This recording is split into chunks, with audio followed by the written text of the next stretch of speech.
You are ordering us to leave the room? Okay, but do not shout. You know, I happen to be the Vice President of the Republic of the Philippines.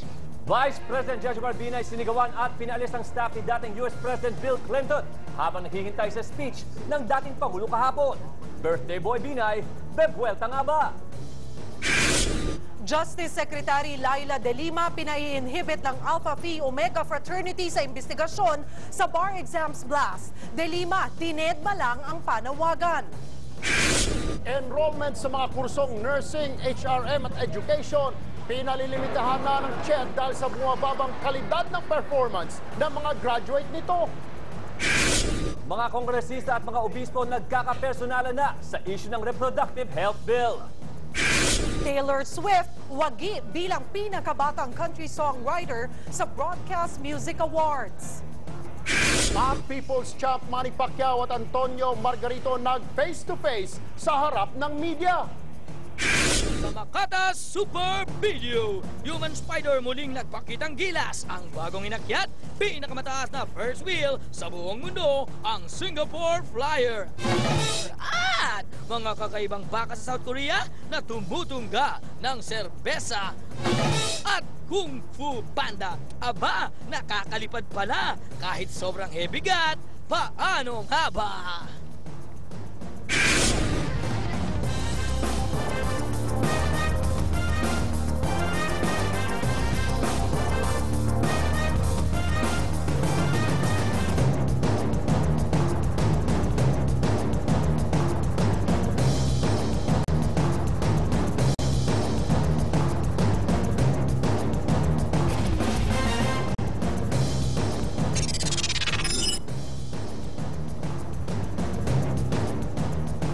Pilipinas, magandang gabi. Ngayong 11 ng Nobyembre. Ang mga maaksyong balita.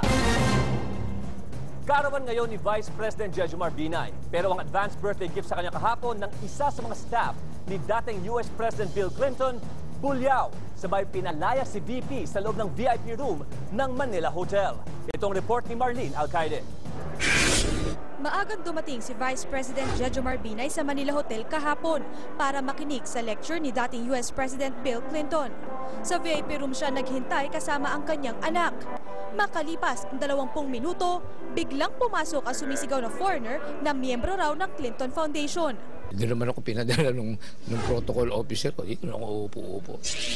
Eto na si ma'am. Galit. Binulyawan daw sila at saka pinalabas ng kwarto. Sabi ko lang, you are ordering us to leave the room? Okay, but do not shout. You know, I happen to be the Vice President of the Republic of the Philippines. Tumangging humarap sa kamera ang isa sa mga staff ni Binay na nakakita sa pangyayari. Pero kwento niya, 2 oras bago dumating si Binay, tinanong na nila sa Secret Service ni Clinton kung saan maaaring maghintay ang mga VIP guest gaya ni Binay. Sinabi raw ng Secret Service na pwede sila sa Champagne Salon kaya doon sila dumiretso.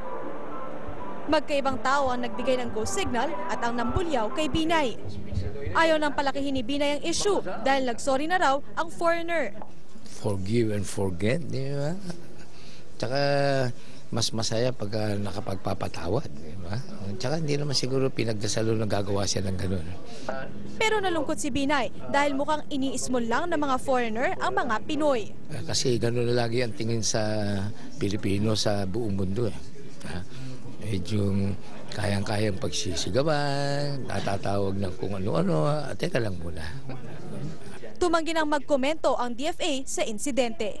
Marlene Alcaide, News 5. No comment si U.S. Ambassador to the Philippines Harry Thomas sa naging pambabastos kay Vice President Binay. Hindi raw kasi alam ni Ambassador Thomas ang eksaktong nangyari o maging ang naging sagot ni Binay. Sabi pa ni Thomas, magkatabi sila sa upuan at nagpa-picture pa silang dalawa ni Binay. Masaya raw siya na nakadalo ang Vice Presidente sa okasyon. No comment din ang palasyo sa issue. Sa iba pang mga balita, ipatitigil na ng Commission on Higher Education ang pag-alok ng mga kurso sa kolehiyo na sobrang dami ang nag-i-enroll. Apektado na kasi ang kalidad ng edukasyon ng mga estudyante dahil dito. Ito ang report ni Gerard Garcia. Naalarma ang Commission on Higher Education sa lumalaylay na performance at passing rates ng ilang graduate ng ilang kurso. Kasama rito ang nursing, business administration, education, hotel and restaurant management at information technology. Job and skills mismatch. So marami na rin at tumataas pa ang unemployment rate dito sa mga areas na to.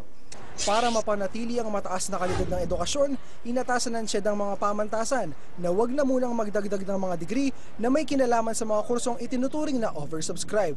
Sa datos ng CHED, pumalo na sa mahigit 600,000 ang mga estudyanteng naka-enroll sa Business Administration course. Ganito rin karami ang naka-enroll sa nursing. Nasa mahigit 300,000 naman ang kumukuha ng education at IT courses. Sa kabila nito, porsigido pa rin ang mga tulad ng 4th-year high school student na si Jobel na kumuha ng business administration. Kaya naman po ng estudyante, nasa estudyante yung kung kaya nyo po i-excel yung course na yun. Paglilinaw lang CHED, hindi nila pinipigilan ang mga estudyante na kuhanin pa rin ang mga kursong ito. Pero hinihikayat din nila ang mga estudyante na pag-isipan ang pagkuha sa mga list subscribe courses na may kinalaman sa agriculture at math. Sang-ayon naman ang League of Filipino Students sa pasyang ito ng CHED.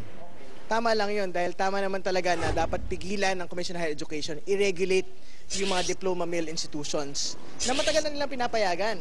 Iginiit ng CHED na ginawa nila ang hakbang na ito upang masiguro ang kalidad ng edukasyon na itinuturo ngayon sa mahigit 2,000 higher education institution. At dahil dito, makasisiguro daw ang mga estudyante na mas magiging bihasa sila sa mga kursong kanilang kukunin. Gerard Garcia, News 5. Aminado ang simbahang Katolika, dumarami ang sumusuporta sa reproductive health bill sa Kongreso. Kaya tuloy isang pari, di maiwasang magparinig sa mga nagsusulong sa panukala. Itong report ni Fiona Nicolas. Sa tindi ng bangayan sa pagitan ng simbahang Katolika at gobyerno sa isyu ng reproductive health, tila nagiging personalan na ito.